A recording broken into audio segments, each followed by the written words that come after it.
بسم الله الرحمن الرحيم، على بركة الله توكلنا. حلقة جديدة. ما تنسوش في البداية نصلي على النبي عليه أفضل الصلاة والسلام. طبعا هنتكلم النهاردة عن مباراة النادي الأهلي ويانج أفريكانز التنزاني. النادي الأهلي النهاردة الحمد لله قدرنا نفوز 2-0، متصدرين المجموعة مستريح بسبع نقط. يانج أفريكانز التاني بأربع نقط. عندنا بعد كده الجيش الملكي وشبيبة القبائل، نقطة لكل واحد منهم، لحد ما نشوف مباراة ما بين الجيش الملكي والشبيبة ايه اللي هيحصل فيها. طب سريعا كده، النادي الاهلي النهارده ورانا ايه؟ النادي الاهلي النهارده شوط اول ما تتفرجش عليه، انسى. شوط اول الاهلي لسه ما حضرش، لسه لعيبه الاهلي في منتخب مصر، لسه لعيبه الاهلي ما جوش النادي الاهلي. ده باختصار شديد الشوط الاول. انا حسيت ان اللعيبه ذهنيا مش معانا. مروان عثمان شفناه اداؤه يجي منه باذن الله، وكل اللعيبه الجديده اللي شاركت النهارده، واحمد عيد.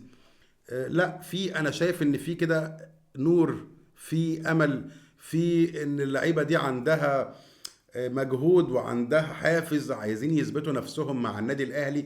وده بسطني في الشوط الثاني بقى، ده بسطني قوي، لان انا لقيت في الشوط الثاني ان في اداء بيتحسن، في ان اللعيبه عايزه تكسب المباراه. في احنا بس عندنا بعض الغلطات، اللي هو امام عاشور مثلا. امام عاشور طبعا بيعدي حلو ويرقص حلو، ويجي عند الحته الاخيره اللي هو هيلعب الكره بالعرض، اي حد موجود في ال 18 جون بيلعبها تخبط في المدافع، يلعبها غلط. وعمل الصعب، رقص وعدى ده كذا مره امام عاشور. طبعا تريزيجيه النهارده مش محتاجين نتكلم عن تريزيجيه، احرز هدفين وكان في احتمال يحرز هاتريك ويحرز الهدف الثالث، ولكن الحمد لله هدفين. هو طبعا هداف النادي الاهلي في دوري ابطال افريقيا، والصراحه اداؤه مع الاهلي بدا في يتحسن جدا تريزيجيه. واللي جون بتاعه هي ماركه تريزيجيه المسجله، بيقطع كده وبيديها واحده ارطوف البعيده. خلاص احنا حفظنا تريزيجيه وحفظنا اهداف تريزيجيه. ولكن انا كل تعقيبي في حاجه، انا طبعا في قبل نهايه الشوط الثاني انا حسيت ان ما كنتش عايز الحكم يصفر، لان الصراحه وانا بتفرج انا كنت مستمتع. في نهايه الشوط الثاني حسيت ان اللعيبه كلها فرحانه، في حماس، في ان اللعيبه عايزه تثبت نفسها. اما نزل بقى احمد عيد وبن رمضان ومش عارف ايه وحسين الشحات، حسيت ان في شغل، حسيت ان في مهارات. كنت مستمتع الصراحه. ولكن انا عندي نقطة او نقطتين عايز اتكلم فيهم. اول حاجة وهي ان الصفقات، احنا محتاجين راس حربة يا جماعة. يعني احنا اتكلمنا عن اللاعب الاردني، ولكن اللي هو عودة الفخوري، في كلام دلوقتي ان بيراميدز بيخلص فيه خلاص. طيب قبل كده كنا اتكلمنا في حامد حمدان، بيراميدز دخل خلص. فانت دلوقتي يا اهلي انت عندك منافس قوي وشرس، بيخش في كل صفقة بيبقى عايز يبوظ لك الصفقة بتاعتك. فاحنا يا اما نشتغل في السر ونداري على نفسنا، ما ينفعش بقى في الاعلام كل شوية حد يطلع الحق الاهلي مش عارف بيفكر في مين، الاهلي عايز يجيب مين. هي الاخبار دي بتوصل للناس ازاي؟ يعني طول عمرنا متعودين على النادي الاهلي ان اخباره سريه، صعب تجيب معلومه او خبر من داخل النادي الاهلي. دلوقتي انا حاسس ان اي حد الاهلي بيفكر يشتريه كل الاعلام بيطلع يتكلم عنه.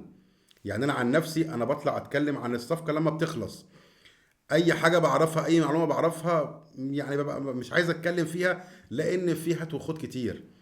لكن انا بتكلم في الصفقات اللي انا متاكد انها خلصت للنادي الاهلي.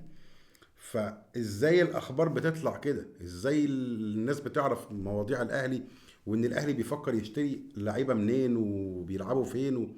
التفاصيل دي المفروض تبقى سريه. عندك منافس شرس والفلوس موجوده، فانت يا باشا خلص دنيتك وبعد كده اعلن صفقتك. الموضوع خلص، داري على شمعتك تقيد زي ما بنقول. فدي النقطة اللي عايز اتكلم فيها. النقطة التانية، النادي الاهلي عنده مشكلة كبيرة جدا جدا، هتلاحظوها حضراتكم في المباريات القادمة. وهي ايه؟ هي ان لو اي فريق بيلعب النادي الاهلي وبيلعب زون ديفنس او راكن الاتوبيس ورا بخطة علاء عبد العال، النادي الاهلي بيعاني. النادي الاهلي مش بيعرف يفك التكتلات الدفاعية. النهارده في نهاية الشوط الاول العرضية اللي عملها هاني، العرضية الرائعة من هاني الصراحة، تريزيجيه دخل فيها حطها بدماغه جون. دي اللي اقدر اقول لك انها فكت لنا المباراه. لو الجون ده ما جاش في نهايه الشوط الاول كنا هنعاني جدا جدا جدا في الشوط الثاني. لازم مستر يستروب او المدير الفني للنادي الاهلي او مدرب الكرة او اللعيبة مع نفسها، في حلول كتيرة قوي للتكتلات الدفاعية، اهمها واولها التسديد من خارج منطقة الجزاء. انا ما شفتش النهارده تسديدة من النادي الاهلي على مرمى الخصم. فده ازاي؟ انت النادي الاهلي يعني المفروض مروان عطية يسدد، امام عاشور فين؟ امام عاشور، امام عاشور كان دايما تسديداته خطيرة جدا. بقالي كام ماتش كده مش بلاقي ان امام عاشور بيشوط على المرمى. فاحنا عايزين نرجع تاني موضوع التسديد من خارج ال 18، عايزين نتقن العرضيات، وده لما نجيب مهاجم اجنبي باذن الله، ومهاجم سوبر يعرف يخلصني من اي فريق بيلعب زون ديفنس او اي فريق بيدافع وراكن الاتوبيس ورا. فارجو من اداره النادي الاهلي السريه التامه، وان احنا ننهي الصفقات. اللي بيحصل دلوقتي ده ناس كتيره بتتكلم على انه غلط، واداره الاهلي مش عارف ايه وايه وايه. خلاص اللي احنا فيه او اللي بنمر فيه يا رب يعدي على خير وننجز ونجيب المهاجم. فيما بعد كابتن سيد عبد الحفيظ، الاستاذ ياسين منصور، كابتن محمود الخطيب، ارجو من حضراتكم واحترامي الكامل لحضراتكم طبعا ان احنا نشتغل بكل سرية بكل جدية. ما نستناش ان عقود لعيبة تنتهي، من بدري بدري نعرف راسنا من رجلينا، اللعيب ده هيكمل معايا ولا لا. ما تفاجئش ان فاضل له 6 شهور واقعد اتفاوض واتحايل على اللاعب واللاعب يقول لي اصل جاي لي وجاي لي وجاي لي. طب ما انا كنادي اهلي انا مش محضر البديل، ده اللي بيوقعني في مشكلة. ارجو ان احنا باذن الله في القادم نشتغل على الاخطاء دي. مش عيب ان الواحد يغلط، مش عيب ان نمر بازمات، ولكن نشتغل ونصلح اي عيب عندنا في اسرع وقت باذن الله. اشوفكم دايما بافضل صحة وبافضل حال. ما تنسوش تعملوا لايك وتشتركوا في القناة وتصلوا على النبي. شكرا ليكم، سلام عليكم.